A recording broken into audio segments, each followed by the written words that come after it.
Square matrix determinant of a equal to 0வா இல்ல not equal to 0வா?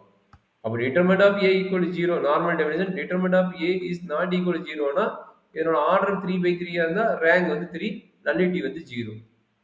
Suppose determinant of a 3/3 matrix equal to 0 அப்படின்னு இருக்கும்போது நீங்க அதே டிட்டர்மினன்ட்க்கு வந்து சப் மேட்ரிக்ஸ் கண்டுபிடிச்சு அதுக்கே டிட்டர்மினன்ட் சப் மேட்ரிக்ஸ் கண்டுபிடிச்சு 2/2 ஓட மேட்ரிக்ஸ் நாட் ஈக்குவல் டு 0 இருந்தா அதனோட ரேங்க் என்னவா இருக்குன்னா 2வா இருக்கும். நல்லிட்டி எவ்வளவு? ஆர்டர் வந்து 3ல 1 ரெடியூஸ் ஆச்சு. அப்ப நல்லிட்டி ஆஃப் a வந்து 1 ஆ இருக்கும். நல்லிட்டி ஆஃப் a 1 ஆ இருக்கும். சரிங்களா? இது நார்மல் டெஃபினிஷன். சரிங்களா? அப்ப இங்க என்ன சொல்றாங்க? Rank equal to dimension of a எப்ப கிடைக்கும்?